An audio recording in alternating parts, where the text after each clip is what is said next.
Wie onthou hierdie volgende prentjie?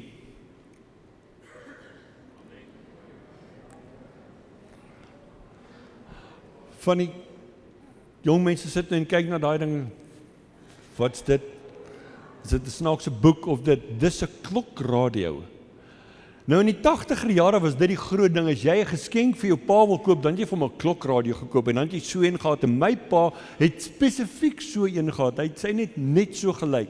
En in ons huis, toe ek op skool was, toe ek my pa gebly het, in die oggende het ons wakker geword met daai ding, want hy is gestel op die regte stasie, en daai tyd, ek dink dit was Springbok Radio, of Afrikaans stereo, maar toe dan word ons wakker, hier 6:00 die oggend, dan begin die nuus, piep, piep, piep, en dan is dit die nuus, en dan is dit die weer, en dan is dit die sport, en dan trek ons aan, en dan is dit musiek, daar's net heeltyd 'n radio aan in ons huis, dis so ek groot geword het. As ons in die kar klim, is die radio aan, dan luister ons die uitsending van cricket en rugby, maar radio is daar radio, as ons in die tuin gewerk het, en ons het die kante, ons het nie daai tyd 'n weed eater gehad nie, ons was met die skaapsker die kante geknip het, onthou julle daai ene. Nou was ek en my broer, nou my pa knip die kante, my broer veer dit op in hopies by die bedding, en ek moet na die tyd kom om dit op te tel. En maar saam met dit, was die radio oral daar, my pa het met die radiootjie gegaan, met die draadloos, en hy het oral rond beweeg, en daar was net heeltyd 'n radio aangewees.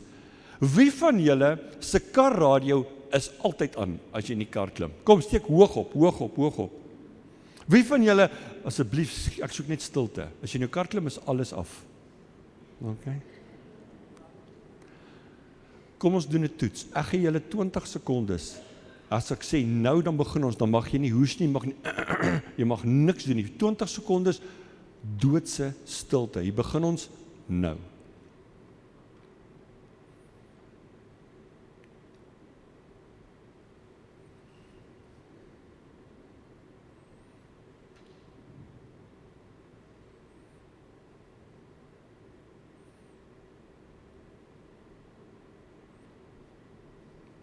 Oké, dis klaar. Gevoel soos ewigheid, nee? Vir wie was hierdie stilte nou baie erg geweest? Wie van julle voel daar's 'n Afrikaanse spreekwoord sê, salige stilte. Salige stilte. Wie onthou hierdie bordjies?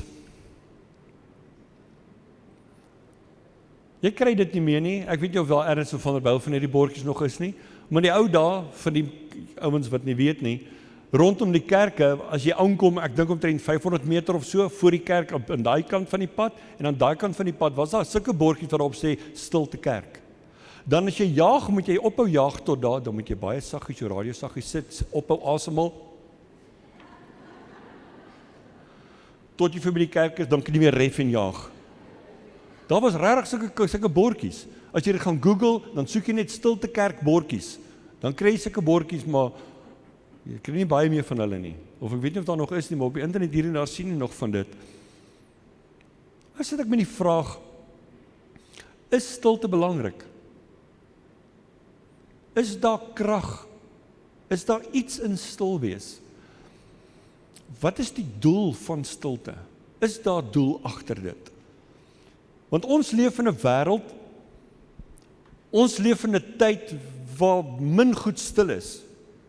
Selfs al as jy stil is daar, die Engels is so mooi woord, is daar hierdie ambient noise, daar's ergens heeltyd iets wat raas, honde wat blaf, karre wat ry. Daar's net altyd 'n geraas, daar's net altyd iets wat geluide maak. En my vraag is daar 'n doel? Wat's die doel van stil wees? Ek kom gereeld by skole, openinge doen of so, en dit is my altyd lekker dan, wanneer 'n klas saalopening so gedoen het, tydjie dat ek net ergens gaan staan, en as die kinders in die skool is, of ergens in die middel van 'n skooldag, as jy by 'n skool dan kom, dan hoor jy op die stoepe, nou en dan ergens, 'n onderwyser wat skree, bly stil! Eintlik wat sy sê is, luister. Dis eintlik wat sy sê. Want jy kan nie luister, as jy nie stil bly nie, as daar nie stilte is nie. Ek hoop nie, dit was jou kind waarop die onderwyser geskree het nie. Op 'n dag, kom 'n baie slim man, baie slim man. Die Bybel sê hy was 'n skrifkenner. Hy was 'n wetgeleerde. Hy het presies geweet wat die Bybel sê oor die wette. Dis hoekom 'n wetgeleerde. Hy het geweet wat in Genesis, Exodus, Levitikus, Numeri en Deuteronomium, daai eerste 5 boeke van die Bybel, dis die wetboeke. Hulle het presies geweet waar daarin staan en hulle het dit tot die letter toe, het hulle dit afgeforceer op mense. En een van hierdie slim manne kom eendag na Jesus toe en hy vra vir hom, wat is die belangrikste gebod? En hy wil Jesus eintlik uitvang. En hy vra vir Jesus, wat is die belangrikste gebod in die woord, in die wet? Kan jy onthou wat dit is? Weet jy wat het Jesus daai dag vir hy man gesê? Ons almal ken dit. Jy moet God lief hê met jou hele hart, siel en verstand en mense soos jouself. Dis nie waar die gebod begin nie. Dit begin vroeër in dit. Dis net die laaste gedeelte van die gebod. Ons lees in Matteus 12 hierdie storie wat afspeel. En hier is Jesus en almal se oë is op hom toe hierdie slim man hom vra, wat is die belangrikste gebod? En Jesus sê die volgende, in Markus 12 vers 29 staan daar, en Jesus antwoord, die eerste van al die gebooie is, luister Israel, die Here onse God is 'n enige Here, en jy moet die Here jou God lief hê uit jou hele hart, uit jou hele siel, uit jou hele verstand, uit jou hele krag, dit is die eerste gebod. Ons mis soms iets in hierdie gebod. Want toe ons gevra het, wat is die groot gebod? Die heel eerste ding wat ons aan dink, die van julle wat dit ken, gaan sê, jy moet die Here jou God lief hê. Maar dis nie waar die gebod begin nie. Jesus kom en hy sê, die eerste van al die gebooie is, luister. Want as jy nie gaan luister nie, gaan jy nie weet hy's God nie. En as jy nie gaan weet hy's God nie, gaan jy nie hom lief hê nie. As jy nie hom lief hê nie, kan jy nie mense lief hê nie. Die heel eerste ding wat die Here wil hê ons moet doen, sy grootste gebod, luister. Jy kan nie luister as jy nie stil is nie. Ons leer dit vir ons kinders van kleins af. As hulle praat, dan sê jy, luister. Of dan sê jy vir hom, bly stil. Samuel was 'n profeet van die Here. En die Here het hom aangestel en geroep. En hy was die een wat die eerste koning van Israel gesalf het, Saul. En hy was ook die een, Samuel was ook die een wat die troonopvolger gaan uitken en uitkies het met die naam van Dawid. En dit was Samuel se werk en hy was 'n baie groot profeet en hy het baie naby aan die Here geleef. En ons lees in 1 Samuel die begin van sy lewe, die begin van sy storie. En in 1 Samuel 3 lees ons waar die Here vir Samuel as 'n jong seun roep. Maar wat baie interessant is, 1 Samuel 3 lees ons iets baie interessant en dit is 'n baie duidelike detail wat die Here hier vir ons wil gee en daar's 'n les in dit. En partykeer lees ons dit net mis. In 1 Samuel 3 vers 1 staan daarso: die woord van die Here was skaars in die tyd. Die Here het met niemand gepraat nie. En onmiddellik dink ek, was die Here kwaad? Hoekom het hy nie gepraat nie? Hoekom was sy woord skaars? Hoekom het hy met niemand gepraat nie? Wou hy nie iets sê nie? Of was niemand stil genoeg om te luister nie?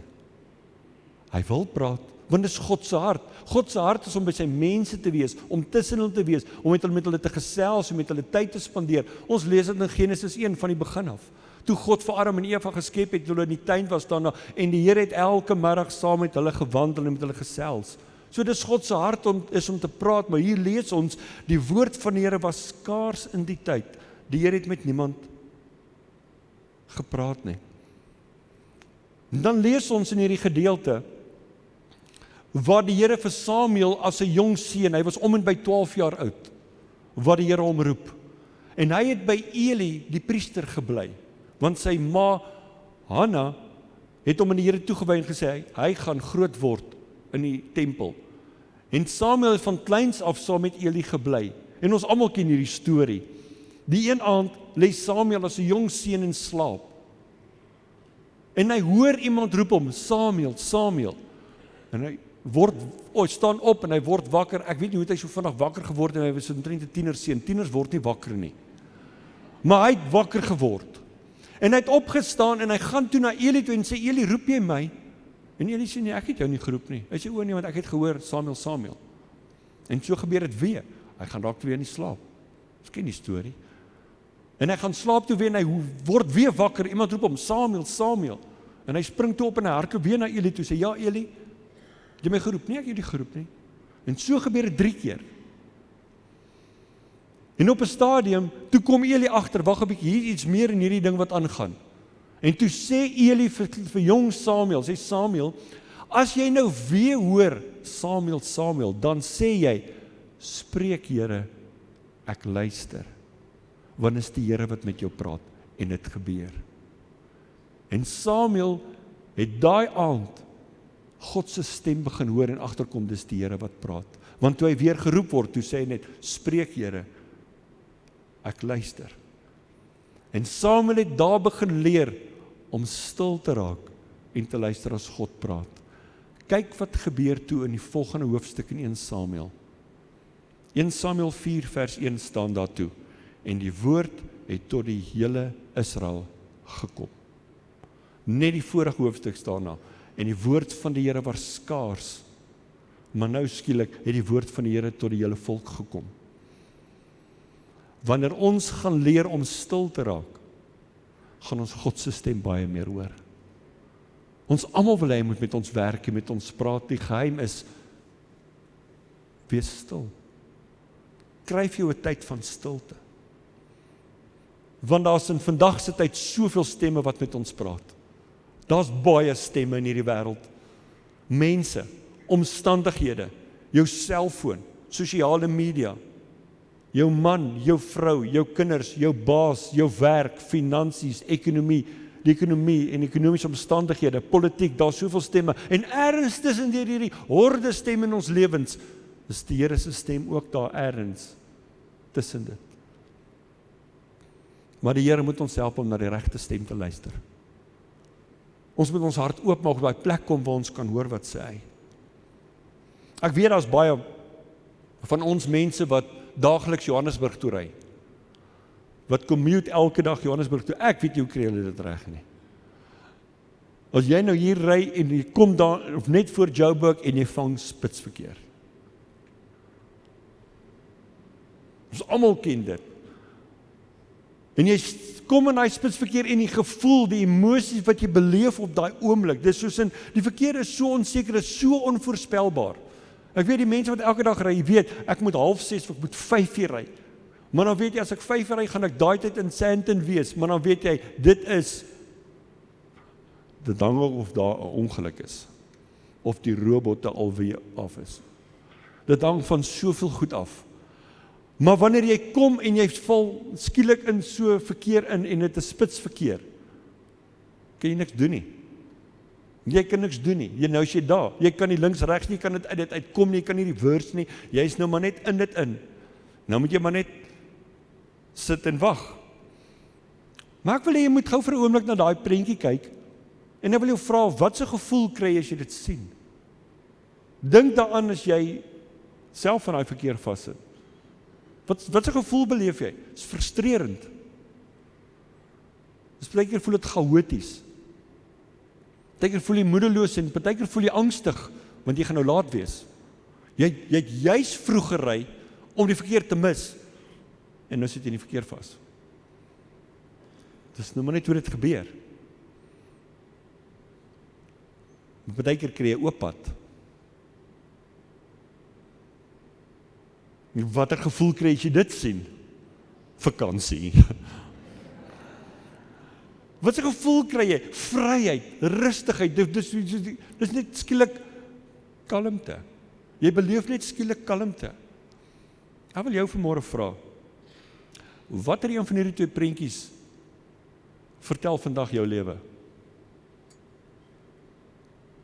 Is dit jou lewe wat vandag chaoties is die mekaar, jy's frustreerd, dis net besig, dis net besig, dis net vol, jy voel, of jy nergens jy kan gaan, jy is nou vasgevang hierso, en jy sit in hierdie verkeer. Is dit wat jy vandag beleef in jou lewe? Of beleef jy dit vandag? Hierdie vryheid, hierdie oopheid. Wat beleef jy vandag? Want elkeen van ons beleef een van hierdie twee. Daar is waarde in stilte. Wanneer ek na hierdie prentjie kyk, dan jy beleef stilte. Dis wat 'n mens beleef. En dit kan selfs in 'n gesprek maklik gebeur, is dit nie? Wanneer jy met iemand gesels, wanneer jy in 'n gesprek is, en baie mense doen dit, miskien is jy ook skuldig daaraan, ek is baie keer skuldig aan dit. Iemand vertel hulle storie vir jou, maar jy luister om te antwoord, nie om te luister nie. Terwyl die persoon met jou praat, sit jy en dink aan antwoorde wat eintlik om vir die ou te sê wat regtig fout is met jou. So jy luister nie regtig nie, jy's nie stil genoeg om te luister wat die persoon sê nie. Jy dink al klaar aan antwoorde en jy mis die helfte van die storie. Ek gaan nie vra om hande op te steek nie, maar ons almal is ergens skuldig aan dit. Net 'n stupid tip, moet dit nie in jou huwelik doen nie. Plaas iemand het dit vir my gesê 30 jaar terug.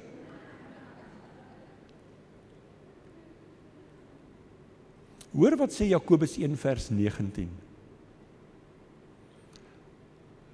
Hier sê, plak hierdie woorde, waar julle dit elke dag kan sien.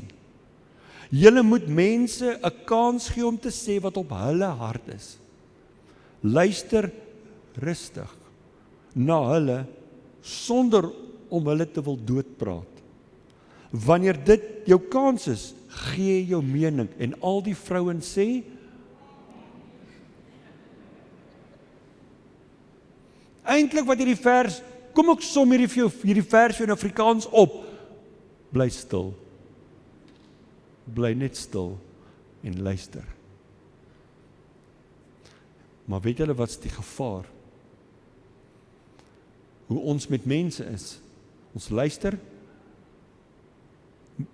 om 'n antwoord te gee. Dit vloei deur na ons verhouding met die Here.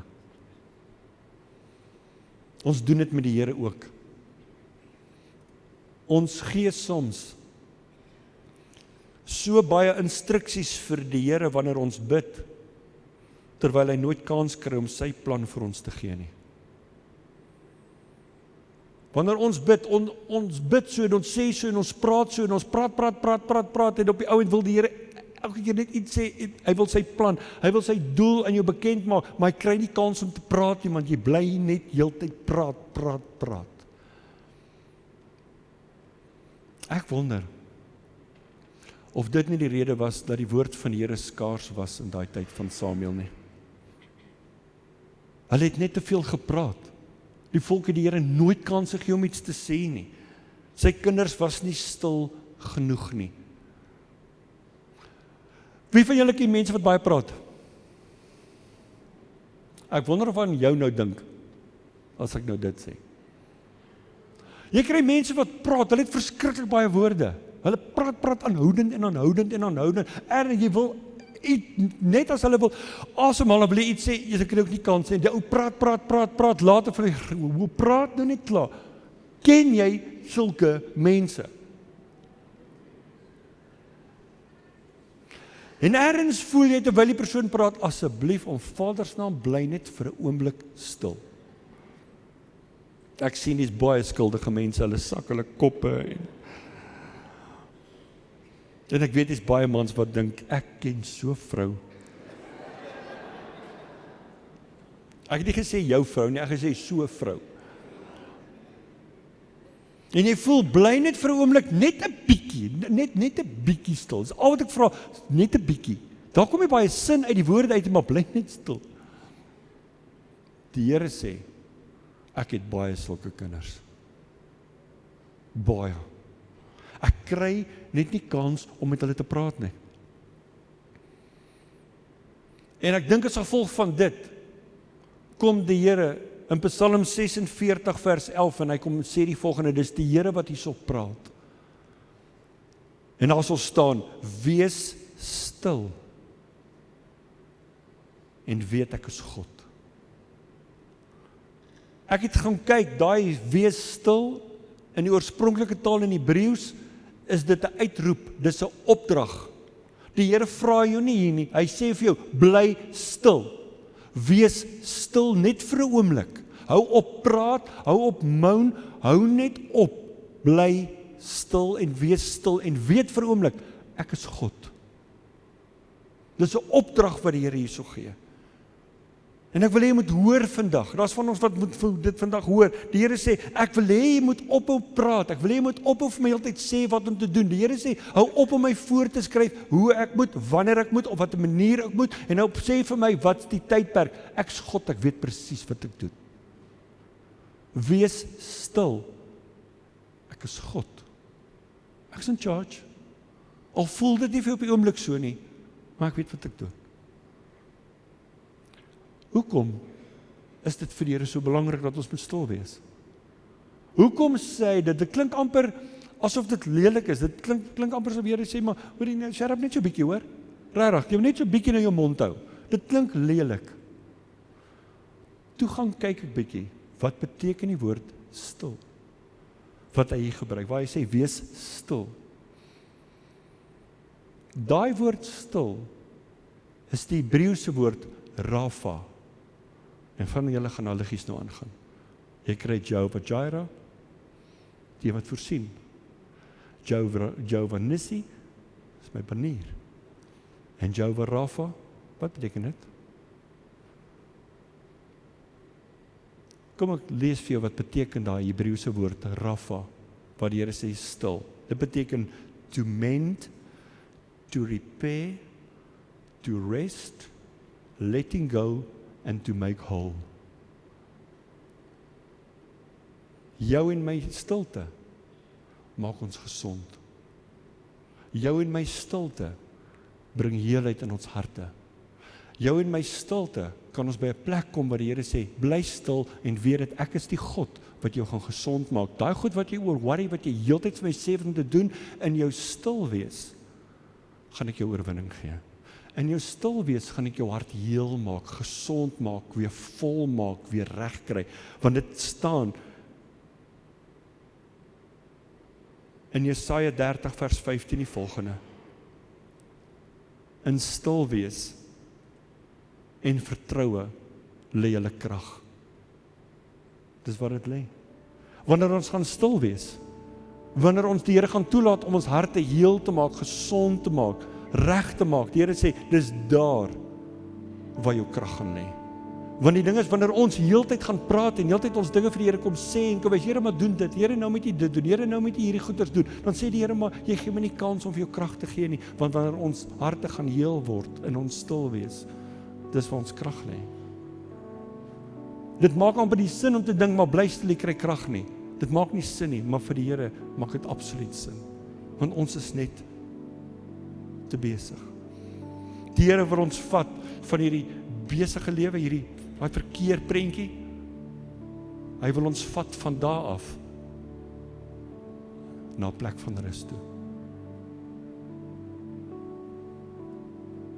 Dis waar ons wil hê, want dit is daar waar ons krag is. Hierdie bordjie, Stilte Kerk, het hulle jare terug aan die buitekant van kerke gesit, sodat mense aan die buitekant moet stil wees, want die mense binne is besig. Aan die een kant verstaan ek dit, aan die ander kant maak dit my glad nie sin nie.